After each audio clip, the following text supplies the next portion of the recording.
Kaixo, ongi etorria, abiadura azaltzen den problemak nola egiten diren ikusiko dugu orain.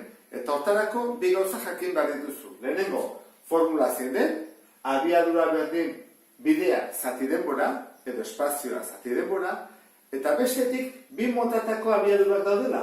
Bada, aurrez aurre dijoanean, bat adibidez eskubita eta beste azkarreta, beraz topo egingo dute, orduan abiadurak zer egiten dira?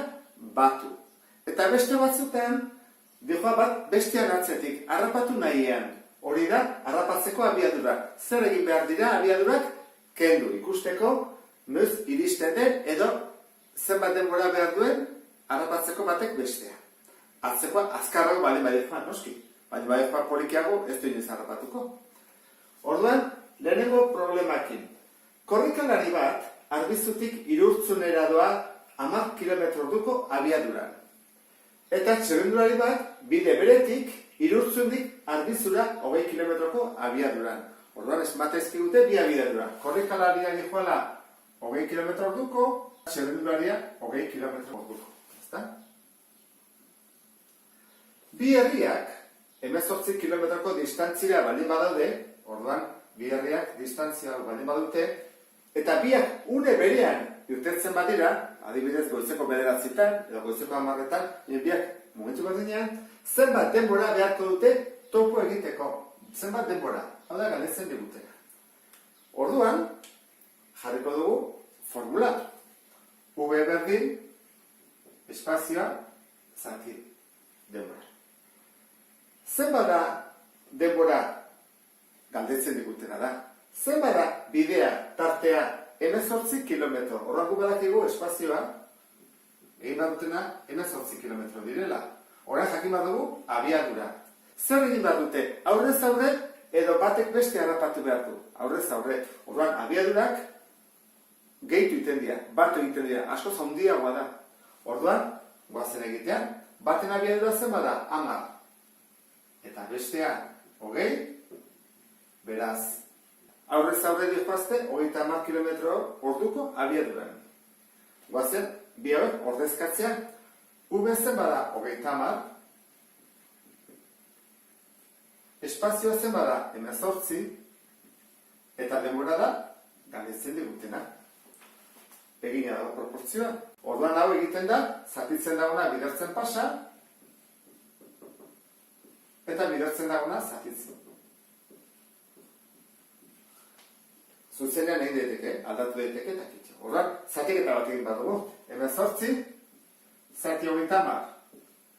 Zerona, jartzupena 0 bat, zenbana da, 6 ezta? 6 dio 0, 0, 6 dio diru, 18. 0,6. Bueno, 0,6 ordu, hau, pasaba dugu minututara. Gogoratzen zerroa pasatzen denez, ordutik minututara egiten da, bider 60. Horra hartzen dut hau, 0,6 bider 60, 0, 6eko 36, eta koma mugitzen da bat, beraz, dira, 36 minutu. Eta duzango ezake, behar duten denbora, bat besteakin elkartzeko. Ikasle talde bat Parisera daraman autobusa, goizeko 9:00 irten da. Eta 80 km orduko doa. 5 eguneko txangoa egitera doaz. Noski normala da, Parisera joaten bat dia, beharko dituzte egun batzuk ezta, bestela, haze bideia. Ikasle bat ordu erdi beranduago iritsi da irterara, eta autobusa ez dagoela ikusi du.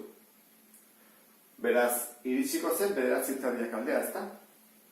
Gurasoarekin dagoenez, kotxean sartu eta 120 km orduko abiaduran autobusaren bila joan dira.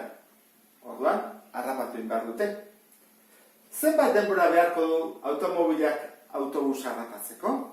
Azpimarratuko dugu guretzako problema hau erantzuteko importantea dena. Lehenengo, goizeko 9:00 irten da. Importantea da? Ez digut esaten zer horretan harrapatzen du, baizik zenbat denbora behar duen. Hori ez dugu azpimarratuko. Bigarrena, 80 km orduko dela autobusa, bai. Hori azpimarratuko dut. 5 eguneko txango egitea doaz? Ez. izan daiteke 6 egun, 7 egun, berdin du harrapatzeko, berdin du zenbat egun pasatuko dituzten gero. Ikaslea ordu erdi beranduago iritsi dela, hori bai, hori azpimarratu behar dugu. Importantea delako, ordu erdi bateko atzerapena duela. Eta gero kotxean sartu eta 120 km/h abiaduran doala. Hori ere bai. Problema egiten hasi aurretik, harrapatuko du? Bai, ez da? Zergatik, kotxea azkarrago doalako autobusa, baina orduan harrapatuko du. Ez dakigu zenbat denbora beharko du. Baina harrapatu, bai. Orduan, formula jarriko dugu, lehenengo, ez da? V berdin, espazioa bidarte. Orduan, badakigu bakoitzaren abiadura, badakigu autobusaren abiadura. Autobusa eta abiadura kotxea.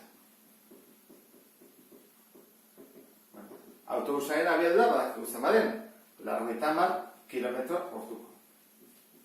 Eta kotxearena azkarrago da, 120 km/h. Beraz, guk erabili behar duguna da, harrapatzeko abiadura, batek beste harrapatu behar du. Zein da harrapatzeko abiadura? Hora jarrut, harrapatzeko.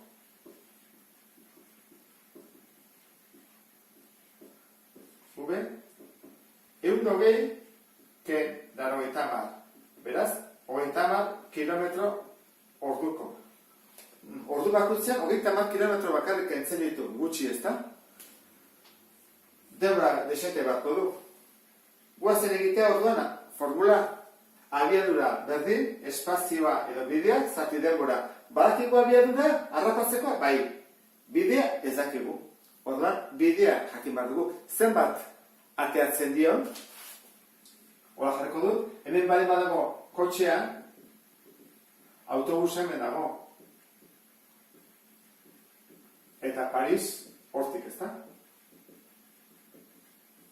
Urrutia.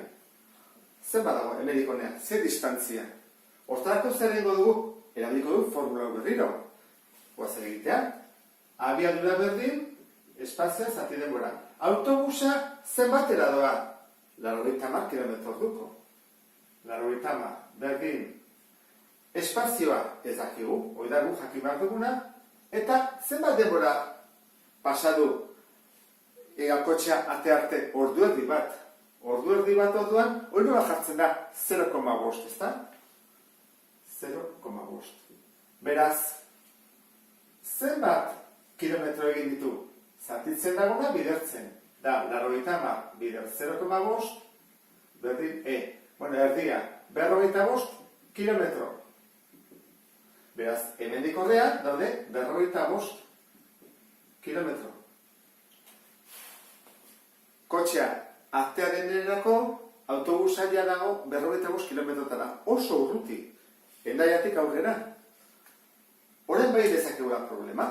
Ze badakigu espazioa dela 45 kilometro eta abiadura 30 kilometro orduko. Horran, jarriko dugu formula. Abiadura, zen bada, 30. Espazioa, 45. Eta denbora, galdetzen digutena. Zatitzen dagona, bidertzen dagona, zatitzen. Trukatiko dugu, ezta? Edo nahi badezu bi pausotan, ez baduzu urlertzen ondo, 30 berdin 45, eta arte bakarrik utzi baten ez, 30 zatitzen pasan. 45, zati 30. Bueno, zatik eta egin bat dugu. 45, zati 30. Zen bana? Bana.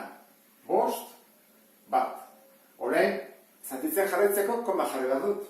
Koma jartzen dut, 0 bat ere bai, zen bana, argi dago ez, 5 na. 0, 0. Beraz, bat, koma 5. Zein da soluzioa orduan? Bat, koma 5 ordu. Edo ordu terdi. Ordu terdi desente da, ezta? Ze aitaren edo amarentzako joan bako da ordu terdi kotxez eta gero itzuli beste ordu terdi. 3 orduko bidaia, ikasleak, behen semeak edo alabak, autobusak aldu duelako. Bueno, ulertu duzulakoan, badakizue, bi formula hauek erabili behar dituzue, abiadura dagoenean. Beste bat arte, agur.